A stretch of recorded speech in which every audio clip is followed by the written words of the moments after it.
Hi friends, last వీడియోలో మనం వేదం అంటే ఏంటి, పురాణం అంటే ఏంటి, ఇతిహాసం అంటే ఏంటి, ఆగమం అంటే ఏంటి, సిద్ధాంతం అంటే ఏంటో తెలుసుకున్నాం. శృతి, స్మృతి, పురాణ, ఇతిహాస, ఆగమ సిద్ధాంతాల గురించి క్లుప్తంగా తెలుసుకున్నాం.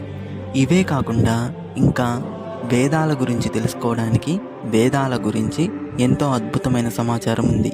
వేదం గురించి ఇంకా ఎంతో తెలుసుకోవాల్సిన విషయాలు చాలా ఉన్నాయి. వేదం అనంత జ్ఞాన సముద్రం. అటువంటి వేదం గురించి ఇంకా ఎంతో అద్భుతమైన సమాచారం మనం ఇప్పుడు తెలుసుకుందాం. ఈ వీడియోలో మనం వేదం గురించి పూర్తి సమాచారాన్ని తెలుసుకుందాం. వేదం సనాతన ధర్మంలో అత్యంత మౌలికమైన ప్రమాణంగా వేదాలను గుర్తిస్తారు. వేదములను శృతులు అని, ఆమ్నాయములు అని అంటారు. శృతి అంటే అర్థం వినబడినది అని.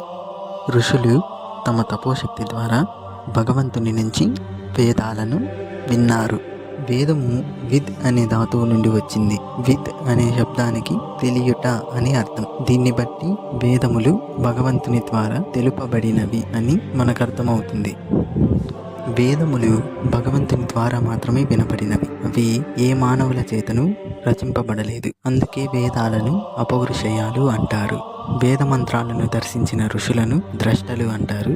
అసలు వేదం అంటే ఏంటి, వేదాలకున్న వివిధ పేర్లు ఏంటి, ప్రతి వేదంలోనూ ఎన్ని మంత్రాలు ఉన్నాయి, అలాగే ప్రతి వేదంలోనూ ఏ ఏ దేవతల గురించి ప్రస్తావన ఉంది, ఏ వేదము ఏ దేవతను ఎలా ఉపాసించాలో చెప్తుందో మనం ఇప్పుడు తెలుసుకుందాం. వేదానికి ఒక నిర్వచనం ఉంది. అది ఏనం విందంతి వేదేన తస్మాత్ వేదస్య వేదత. అంటే కావాల్సిన వాటిని తీర్చి అక్కర్లేని వాటిని రాకుండా చేసే ఆధ్యాత్మిక ఉపాయమే వేదం. ఇష్టప్రాప్తి, అనిష్ట పరిహారం. వేదాలకు వివిధ రకాల పేర్లు ఉన్నాయి. అందులో మొదటిది శృతి. శృతి అంటే గురువు ఉచ్చరించిన దాన్ని విని అదేవిధంగా శిష్యుడు ఉచ్చరిస్తూ నేర్చుకోవడాన్ని శృతి అంటారు. శృతి అంటే గురువు నుండి విని విన్నదాన్ని నేర్చుకోవడాన్ని శృతి అంటారు. భగవంతుని నుంచి ఋషులు విని గానం చేశారు కనుకే వేదాన్ని శృతి అంటారు. రెండవది అనుశ్రవం. గురువు ఉచ్చరించిన దాన్ని సరిగ్గా తిరిగి అదే విధముగా శిష్యుడు ఉచ్చరిస్తూ నేర్చుకోవడం. అంటే గురువును అనుసరిస్తూ గురువు ఉచ్చరించిన దాన్ని పుళ్ళు పోకుండా తిరిగి అదే విధంగా ఉచ్చరిస్తూ నేర్చుకోవడం. మూడవది త్రయి. త్రయి అంటే ఋగ్వేదము, యజుర్వేదము, సామవేదములను కలిపి త్రయి అంటారు. దీన్నే త్రయి విద్య అని కూడా అంటారు. ఇక్కడ మనకొక సందేహం కలుగుతుంది, అథర్వణ వేదం లేదు ఏంటని. నిజానికి అథర్వణ వేదం ఋగ్వేదంలోను, యజుర్వేదంలోను, సామవేదంలోను అంతర్లీనంగా ఉంది. అథర్వణ వేద మంత్రాలన్నీ ఋగ్యజు సామవేదాల్లోనే కలిసిపోయి ఉన్నాయి. దీనికి కారణం, ఒకప్పుడు కృతయుగం, త్రేతాయుగాలలో ప్రజలు తమ కోరికలను తీర్చుకోవడానికి ఇటువంటి తంత్రాలను ఉపయోగించేవాళ్ళు కాదు. కానీ ద్వాపర యుగానికి వచ్చేసరికి ప్రజలు తమ కోరికలను తీర్చుకోవడానికి వివిధ తంత్ర ప్రక్రియలను ఆచరించడం మొదలుపెట్టారు. కావున వేదవ్యాస మహర్షి వేద విభజన చేసినప్పుడు అథర్వణ వేద మంత్రాలన్నింటినీ కూడా సంగ్రహించి అథర్వణ వేద సంహితగా మార్చారు. సామాన్యులు కూడా ఈ తంత్ర విధానాలను, వేద విధులను అనుసరించే విధంగా 4 వేదాలను విభజించారు. ఇక 4వది సమన్యాయము. అంటే ఎల్లప్పుడూ అభ్యసింపబడేవి అని అర్థం. 5వది నిగమము. నిగమం అంటే భగవంతుని నిశ్వాస రూపంలో బయలుపడినవి. భగవంతుని నిశ్వాస నుండి బయలుపడినవి అని అర్థం. 6వది ఆమ్నాయము. ఆవృత్తి లేదా మననం ద్వారా నేర్చుకోబడే విద్యను ఆమ్నాయము అంటారు. మననం చేయడం ద్వారా నేర్చుకునే విద్య అని అర్థం. స్వాధ్యాయము. స్వాధ్యాయము అనేది 2 పదాల కలయిక. స్వ అంటే మనల్ని, అధ్యాయము అంటే అధ్యయనం చేయడం. అంటే మనల్ని మనం విశ్లేషించుకోవడం, మన గురించి మనం తెలుసుకోవడమే స్వాధ్యాయము అని అర్థం. ఆగమం. ఆగమం అంటే కూడా భగవంతుని నిశ్వాస రూపంలో బయలుపడినవి అని అర్థం. నిగమం. యాస్కుడు వేదాలను నిగమం అని వ్యవహరించాడు. వేదంలోని రుక్కులు, యజస్సులు, సామములు అన్నీ కలిసి ఒకే వేదరాశిగా ఉండేది. ఎవరైనా వేదం నేర్చుకునేవారు వేదాన్ని అభ్యసించాలంటే మొత్తం వేదరాశిని అధ్యయనం చేయవలసింది. కృతయుగం నుండి ద్వాపర యుగం వచ్చేసరికి వేదరాశిని అధ్యయనం చేయడం చాలా కష్టమయ్యేది. దీనివల్ల ఎక్కువ మంది వేద విద్యను అభ్యసించడానికి ఉత్సాహం చూపించే వాళ్ళు కాదు.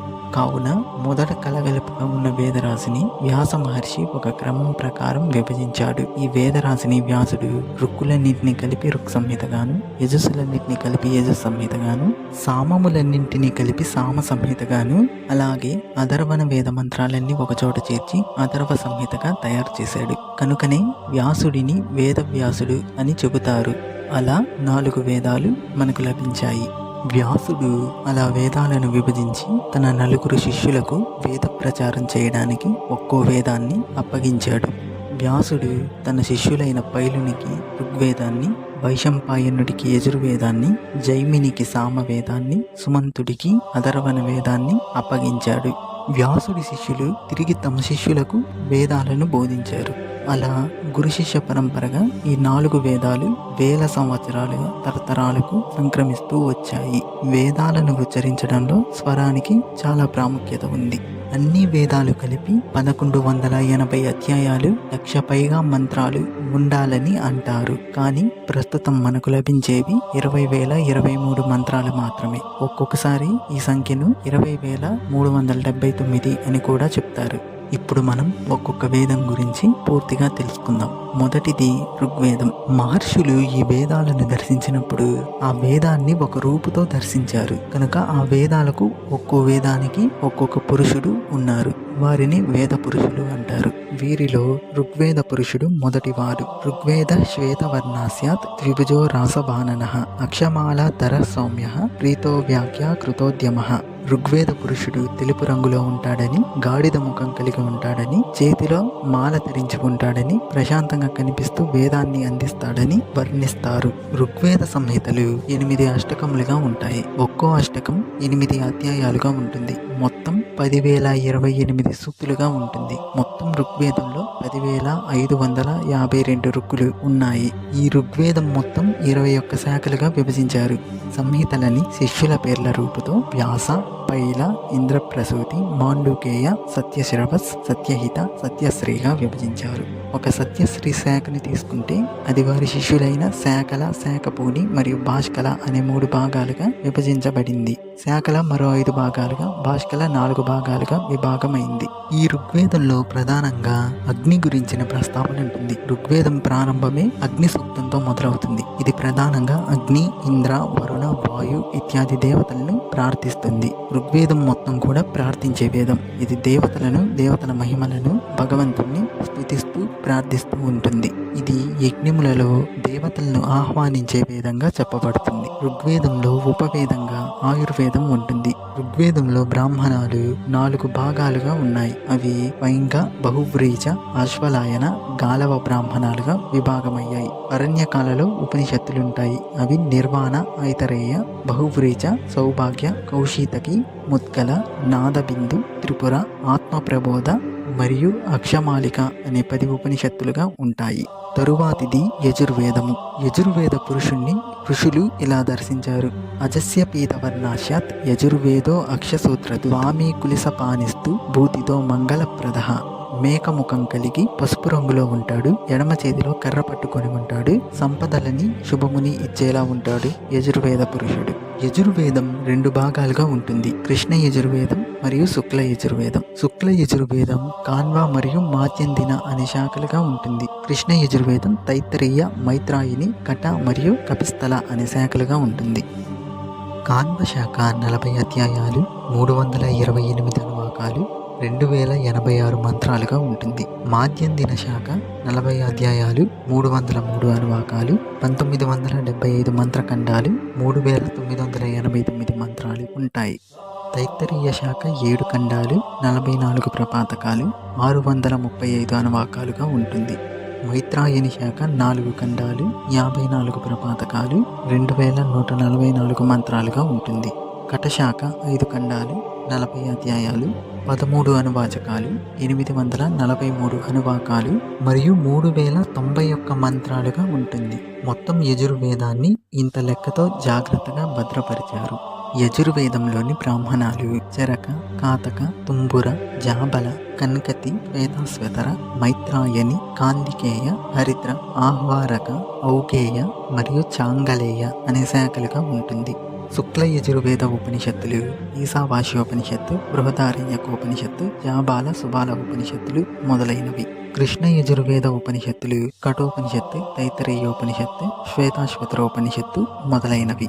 ఈ యజుర్వేదంలో కూడా ప్రధానంగా అగ్ని, ఇంద్ర, వరుణ, వాయు, రుద్ర, విష్ణు వంటి దేవతలు మనకు కనిపిస్తారు. కృష్ణ యజుర్వేదంలోని తైత్తరీయ సంహితలో నమకాధ్యాయం, చమకాధ్యాయం ఉంటాయి. ఈ నమకాధ్యాయం, చమకాధ్యాయం మొత్తాన్ని కలిపి శ్రీరుద్రం అంటారు. ఇది ప్రధానంగా రుద్రుణ్ణి అంటే శివుణ్ణి స్తుతిస్తూ ఉంటుంది.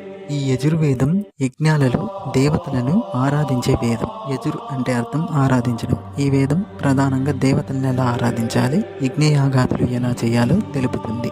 మూడవది సామవేదము. సామవేద పురుషుణ్ణి ఋషులు ఈ విధంగా దర్శించారు. నీలోత్పలదల శ్యామోహో సామవేదో హయాననః అక్షమాల అన్వితో దక్షే వామే కుంభధారణ స్మృతః. దీని అర్థం కృష్ణుడి వంటి నీలిరంగులో గుర్రపు ముఖం కలిగి, ఒక చేతిలో కొరడా కలిగి, ఎడమ చేతిలో కుండ కలిగి ఉంటాడు. ఈ సామవేదం మొత్తం 1065 శాఖలుగా ఉంటుంది. అందులో ముఖ్యమైనవి 9. అవి రానాయన, సాట్యాయన, సౌరముగ్ర, కల్వల, మహాకల్వల, లాంగల, కౌతుమీయ, గౌతమీయ, జైమినీయ అనే ముఖ్య శాఖలు ఉన్నాయి. అందులో రానాయన, కౌతుమీయ మరియు జైమినీయ అనేవి మాత్రం ప్రస్తుతం మనకు లభ్యమవుతున్నాయి. మిగతా శాఖలు లభించడం లేదు. సామవేద సంహితలు పూర్వర్చిక, ఉత్తరార్చిక మరియు అరణ్యకాలుగా ఉంటుంది. పూర్వర్చిక 6 ప్రాతకాలు, 59 దశతీలు, 585 మంత్రాలుగా ఉంటుంది.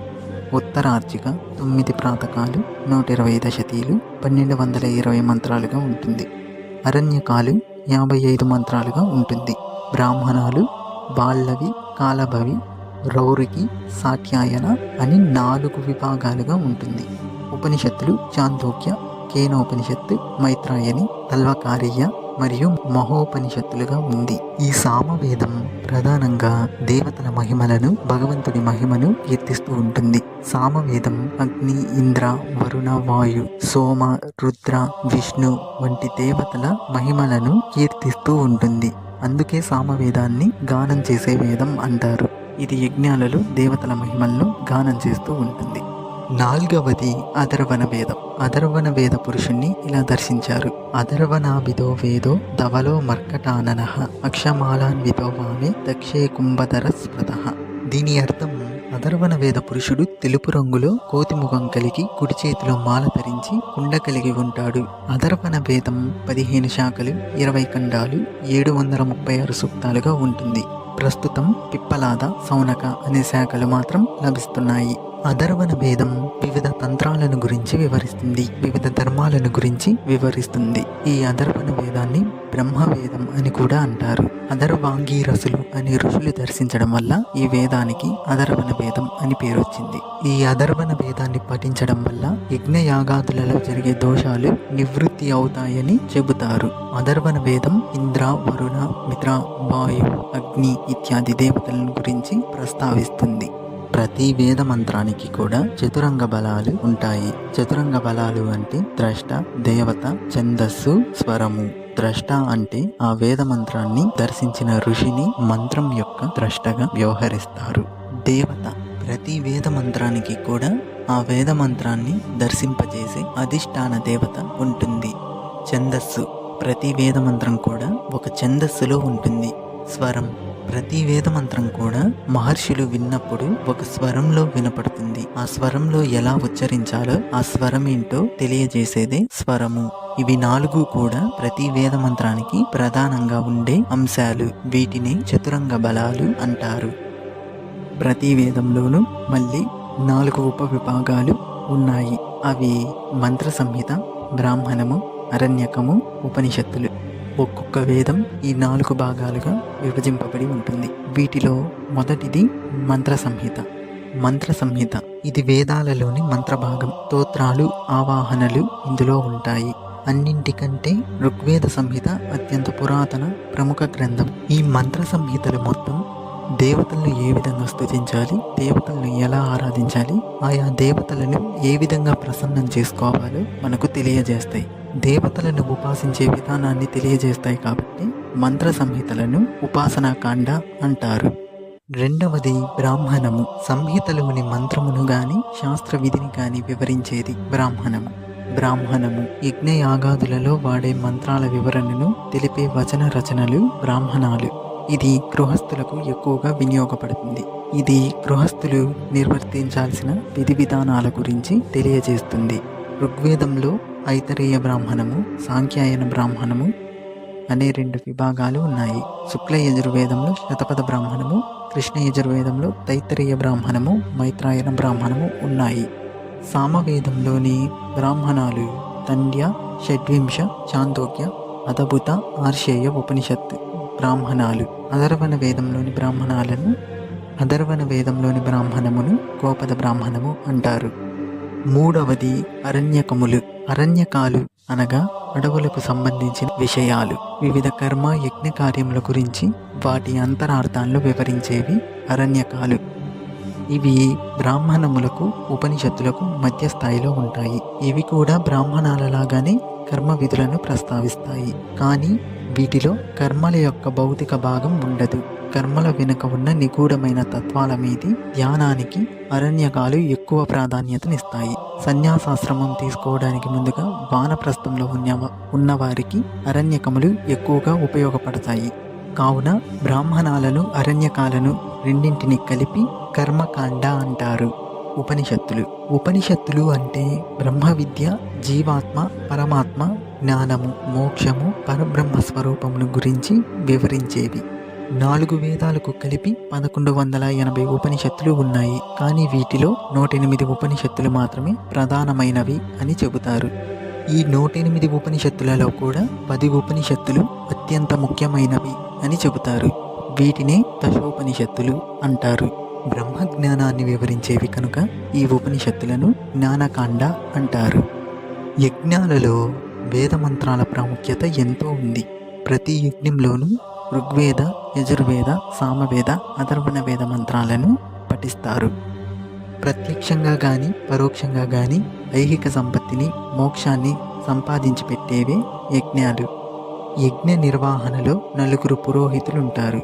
ఋగ్వేద స్తోత్రాలను క్రమంగా పఠించే పురోహితుడు హోత. యజుర్వేదం ప్రకారం యజ్ఞకర్మలను యథావిధిగా నిర్వహించేవాడు అధ్వర్యుడు. సామగీతాలను గానం చేసేవాడు ఉద్గాత. యజ్ఞాన్ని మొదటి నుండి చివరి వరకు పర్యవేక్షించేవాడు బ్రహ్మ. ఇతను అథర్వణ వేద పండితుడు. యజ్ఞములలో ఋగ్వేదం ప్రకారం యజ్ఞాన్ని నిర్వహించే వానిని హోత అంటారు. యజుర్వేద సంహిత ఎక్కువగా వచన రూపంలో ఉంటుంది. దీనిని అధ్వర్యులు అనగా యజ్ఞాలు నిర్వహించేవారు ప్రధానంగా ఉపయోగిస్తారు. ఇది ఋగ్వేద మంత్రాలకు అనుబంధంగా ఉంటుంది. సామవేద సంహిత ఉద్గాత్రులచే గానం చేయబడుతుంది. యజ్ఞంలో అథర్వణ వేద సంహితను చదివే పురోహితుణ్ణి బ్రహ్మ అంటారు. మిగిలిన 3 పురోహితులు చదివే మంత్ర సంహితలలో దొర్లే దోషాలను, యజ్ఞ కార్యంలో సంభవించే పొరపాట్లను సరిచేయడానికి అథర్వణ వేద సంహిత చదువుతారు. ఈ విధంగా యజ్ఞాలలో వేద మంత్రాలకు ఎంతో ప్రాధాన్యత ఉంది. అలాగే యజ్ఞాలలోనే కాక వివిధ దేవాలయాలలో కూడా దేవతార్చనలు చేయడానికి, భగవంతుని అర్చించడానికి కూడా ఈ వేద మంత్రాలను ఉపయోగిస్తారు. ఋగ్, యజు, సామ, అథర్వణ వేదాలలో ఎంతో జ్ఞానం నిగూఢమై ఉంది. ఎంతో విజ్ఞానం దాగుంది. ఆ అర్థాన్ని ఎలా తెలుసుకోవడం? దీనికోసమే వేదాన్ని అర్థం చేసుకోవడం కోసం మన ఋషులు వాటికి ఎన్నో వివరణా గ్రంథాలను ఇచ్చారు. వేదరాశి యొక్క అర్థాన్ని నిర్ణయించడం కోసం వేదాంగాలను ఇచ్చారు. ఈ వేదాంగాలు 6. ఈ వేదాంగాల గురించి మనం లాస్ట్ వీడియోలో కూడా తెలుసుకున్నాం. ఈ వీడియోలో ఇంకొంచెం బ్రీఫ్గా తెలుసుకుందాం. వేదాంగాలలో మొదటిది శిక్ష. వేద శబ్దాల మూలాలు, ధాతువుల్ని బట్టి ఆయా శబ్దాల ఉచ్చారణ, స్వరములను చెప్పేది. వేదాన్ని ఎలా పలకాలో, ఎలా నేర్చుకోవాలో తెలిపేది శిక్ష. రెండవది వ్యాకరణం. కొన్ని శబ్దాలు ఒక్కో చోట ఒక్కోలా ఉచ్చరించాల్సి వస్తుంది. అవి ఎలా పలకాలో చెప్పేది వ్యాకరణం. ఎన్నో ధాతువుల నుండి అర్థాన్ని చెబుతుంది వ్యాకరణం. ఈ వ్యాకరణం వివిధ అలంకారాల గురించి, సందుల గురించి, సమాసాల గురించి, విగ్రహ వాక్యాలు, విభక్తులు ఇలాంటి వ్యాకరణాంశాల గురించి చెబుతుంది. ముఖ్యంగా వేద మంత్రాల యొక్క గ్రామర్ రూల్స్ గురించి చెప్తుంది. మూడవది ఛందస్సు. ఛందస్సు అనేది వేద మంత్రాలలోని అక్షరాలను కొలిచేది, శబ్దాల అర్థాలను వివరిస్తుంది. ఉదాహరణకి విష్ణు సహస్రనామాలు ఉండేది అనుష్టుప్ ఛందస్సులోనే. అంటే శ్లోకంలో 32 అక్షరాలు ఉంటాయి. దీన్నే అనుష్టుప్ ఛందస్సు అంటారు. అనుష్టుప్ ఛందస్సులో ఉన్న ఒక శ్లోకాన్ని 4 భాగాలు చేస్తే ఒక్కో భాగానికి 8 అక్షరాలు ఉంటాయి. అలాగే గాయత్రి మంత్రానికి పేరు ఛందస్సుతో ఏర్పడింది. గాయత్రి అనేది ఛందస్సు. కొందరు గాయత్రి మంత్రం అనగానే గాయత్రీ దేవి అని పిలిచే దేవతను చూపిస్తారు. కానీ అది సరైనది కాదు. గాయత్రి మంత్రం ప్రతిపాదించే దేవత నారాయణుడు. అందుకే సంధ్యావందనం చేసేటప్పుడు సూర్యమండలం మధ్యవర్తిగా ఉండి నడిపించేవాడు నన్ను ప్రేరేపించుగాక అని కోరుతారు. నారాయణుడు ఆ మంత్రం యొక్క దేవత. తెలుగులో ఉత్పలమాల, చంపకమాల అనే ఛందస్సులు ఉన్నట్లే సంస్కృతంలో కూడా గాయత్రి, త్రిష్టుప్పు, అనుష్టుప్పు, జగతి ఇటువంటి ఛందస్సులు ఉన్నాయి. 4వది నిరుక్తము. పదాలు ఎలా తయారవుతాయో తెలిపేది నిరుక్తము. అలాగే వేద మంత్రాల్లోని పదాలకు అర్థాలు తెలిపేది నిరుక్తము. ఏ పదాలకు ఏ అర్థాలు ఉన్నాయో తెలిపేది నిరుక్తం. తరువాతది జ్యోతిష్యం. మనం ఆచరించాల్సిన పనులు ఎప్పుడు, ఏం చేయాలి, ఎలా చేయాలో తెలిపేది జ్యోతిష్యం. చంద్రుడిని బట్టి, సూర్యుడిని బట్టి, ఋతువులను బట్టి కాలాన్ని చెప్పేదే జ్యోతిష్యం. అసలు చాలామంది జ్యోతిష్యం ఒక మూఢనమ్మకమని కొట్టిపారేస్తుంటారు. నిజానికి జ్యోతిష్యం మూఢనమ్మకం అనుకుంటే మనకంటే పిచ్చివాళ్ళు, మనకంటే మూర్ఖులు ఇంకొకళ్ళు ఉండరు. ఎందుకంటే జ్యోతిష్యం మూఢనమ్మకం కాదు. ఒక్క మాటలో చెప్పాలంటే జ్యోతిష్యం ఒక సైన్స్. ఎలా అంటే సౌరమండలంలో ఉన్న నవగ్రహాల గురించి, అలాగే గ్రహాలు సూర్యుడి చుట్టూ నియమిత కక్షల్లో పరిభ్రమిస్తున్నాయని, అంగారకుడు లేదా మార్స్ గ్రహం రెడ్ ప్లానెట్ అని ఇప్పటి మోడర్న్ సైంటిస్టులు టెలిస్కోప్ సహాయంతో చూసి చెప్తున్నారు. కానీ ఏ పరికరాలు లేని రోజుల్లోనే, ప్రాచీన కాలంలోనే మన మహర్షులు సౌరమండలంలో నవగ్రహాలున్నాయని, ఆ నవగ్రహాలను దేవతలుగా భావించి దేవాలయాలలో ఉంచి పూజించారు. అలాగే దేవాలయాలలో ఉన్న నవగ్రహ మండపాన్ని మనం దర్శించినట్లయితే సూర్యుడిని మధ్యలో ఉంచి మిగిలిన 8 గ్రహాలను సూర్యుని చుట్టూ ఉంచుతారు. వివిధ దిశలకు అభిముఖంగా సూర్యుని చుట్టూ ఏర్పాటు చేసి ఉంటారు. ఏ టెలిస్కోప్ లేని కాలంలోనే మన మహర్షులు గ్రహాలున్నాయని, ఆ గ్రహాలు వాటి నియమిత కక్షల్లో సూర్యుని చుట్టూ తిరుగుతున్నాయని ఈ విధంగా మనకు తెలియజేశారు. అలాగే అంగారకుడు లేదా మార్స్ గ్రహం ఎరుపు రంగులో ఉంటుందని, అంగారకుడికి ఇష్టమైన రంగు ఎరుపని, ఎరుపు రంగు పుష్పాలతో, ఎరుపు రంగు వస్త్రాలతో అంగారకుణ్ణి అర్చించాలి అని మార్స్ గ్రహం యొక్క రంగును కూడా అప్పుడే మన వాళ్ళు గుర్తించారు. ఏ పరికరాలు లేని కాలంలోనే ఇన్ని విజ్ఞాన విషయాలను మన మహర్షులు గుర్తించి మనకు అందించారు. ఇవన్నీ కూడా జ్యోతిష శాస్త్రంలో పొందుపరిచారు. మరి ఇన్ని విజ్ఞాన విషయాలను మనకందిస్తున్న జ్యోతిష శాస్త్రం మూఢనమ్మకం అనుకోవడం నిజంగా మన అజ్ఞానం. జ్యోతిష్య శాస్త్రం ప్రకారం సూర్యుడిని గ్రహంగా పరిగణించడానికి కూడా ఒక రీజన్ ఉంది. అది గ్రహం అంటే అనుగ్రహాన్ని ప్రసాదించేది. సూర్యుడు తన అనుగ్రహాన్ని సమస్త జీవులపైన కురిపిస్తున్నాడు. సూర్యుడు లేనిదే ఏ జీవి లేదు. సూర్యుని ప్రభావం లేకుండా జీవుల మనుగడ అసాధ్యం. కాబట్టి ఆ విధంగా సూర్యుడు తన అనుగ్రహాన్ని మన పైన చూపిస్తున్నాడు. కనుక సూర్యుడిని గ్రహంగా పరిగణించారు. అసలు సంస్కృత భాషలో గ్రహం అనే పదానికి అర్థం అనుగ్రహాన్ని ఇచ్చేది లేదా ప్రభావం చూపించేది అని అర్థం. 6వది కల్పము. కల్పం అంటే యజ్ఞం కోసం నిర్మించాల్సిన యాగశాల, వేదిక ఎలా ఉండాలో చెప్పేది. అలాగే యజ్ఞకుండాలను ఎలా నిర్మించాలి, ఆ యజ్ఞకుండాలను నిర్మించడానికి అవసరమయ్యే కొలతలను గురించి తెలియజేసేదే కల్పం అనే వేదాంగం. వీటినే షడాంగాలు అని చెప్తారు. ఇవి వేదం యొక్క అర్థాన్ని నిర్ణయిస్తాయి. శృతిగా పిలువబడుతున్న ఈ వేదాన్ని అందరూ అర్థం చేసుకొని ఆచరించడానికి, వేద సారాంశాన్ని అత్యంత సులువుగా గ్రహించడానికి మన ఋషులు స్మృతి, పురాణము, ఇతిహాసము, ఆగమం, సిద్ధాంతం అనే రూపాలలో వేద సారాంశాన్ని మనకందించారు. వీటిలో పురాణాలు 18. ఈ పురాణాల విషయంలో ప్రతి ఒక్కరికి ఒక సందేహం కలుగుతుంది. 18 పురాణాల్లో ఏ పురాణాన్ని ప్రమాణంగా తీసుకోవాలి? ఈ 18 పురాణాల్లో కూడా ఒక్కొక్క పురాణంలో ఒక్కొక్క దేవతను సుప్రీం పవర్గా చూపిస్తుంది. అసలు ఈ 18 పురాణాల ప్రకారం ఏ దేవుడు, ఏ దేవత సుప్రీం పవర్, అలాగే ఏ పురాణాన్ని ప్రామాణికంగా తీసుకోవాలి అని సందేహం కలుగుతుంది. నిజానికి ఈ 18 పురాణాల్లో కూడా ఒక్కొక్క పురాణం ఒక్కొక్క కల్పానికి చెందింది. కల్ప భేదాలను అనుసరించి ఒక్కొక్క పురాణం ఒక్కో విధంగా రాయబడింది. ఒక్కొక్క కల్పంలో పరమాత్మ ఒక్కొక్క రూపంలో అవతరించి సృష్టి రచన చేస్తాడు. కాబట్టి ప్రతి పురాణము ప్రామాణికమే. మనముంటున్న ఆయా కల్పాలను, కాలాన్ని అనుసరించి ఆ కల్పానికి చెప్పబడ్డ పురాణాన్ని ప్రామాణికంగా తీసుకోవాలి. అసలు వేదముల ప్రాముఖ్యత ఏంటి? ఇప్పటి సమాజానికి వేదములు ఏ విధంగా ఉపయోగపడతాయి? ప్రాచీన కాలం నుండి సమాజంలో అసలు వేదముల ప్రాముఖ్యత ఏంటి? వేదాలు ఏం బోధిస్తున్నాయి? ఇప్పుడు తెలుసుకుందాం. సనాతన ధర్మానికి, సంస్కృతికి, సంస్కృత భాషకు వేదములు అత్యంత మౌలికమైన ప్రామాణిక సాహిత్యం. దాదాపు అన్ని తత్వముల వారు వేదముల ఆధారంగానే తమ వాదనను సమర్థించుకోవడం పరిపాటి. శైవము, వైష్ణవము, శాక్తేయము, అద్వైతము, విశిష్టాద్వైతము ఇలా ఎన్నో తత్వ మార్గముల వారు తమదే వేదాలకు అనుగుణంగా ఉన్న మార్గము అని వాదించి తమ తమ తర్కాలను సమర్థించుకుంటారు. వేదాలను, వైదిక ప్రమాణాలను ఆధారంగా చేసుకొని వారి మార్గాలను పాటిస్తారు. వేదాలు కేవలం ఏ ఒక్క మతానికి మాత్రమే పరిమితమైన గ్రంథాలు కాదు. పాలనా పద్ధతులు, ఆయుర్వేదము, ఖగోళము, గణిత శాస్త్రము ఇలా ఎన్నో వైజ్ఞానిక శాస్త్రాలు వేదాల్లో ఉన్నాయి. పాలనా పద్ధతులు, దైనందిన ఆచారాలు ఇలా ఎన్నో నిత్య జీవన కార్యాలు వేదాలతో ముడిపడి ఉన్నాయి. ఇంకా ఇవే కాకుండా ఎన్నో విజ్ఞాన రహస్యాలు వేదాలలో దాగున్నాయి. సమాజానికి ఉపయోగపడే ఎన్నో అద్భుతమైన విషయాలు వేదాలు ప్రబోధించాయి. వేదాలలో ఉన్న అటువంటి విజ్ఞాన రహస్యాలను మనం రాబోయే వీడియోలలో తెలుసుకుందాం. ఈ విధంగా ఆనాటి నుండి ఈనాటి వరకు మన సమాజంలో వేదాల ప్రాముఖ్యత కొనసాగుతూ వస్తుంది. భారతీయ సంస్కృతిలో వేదాల ప్రాముఖ్యత ఎంతో గొప్పది.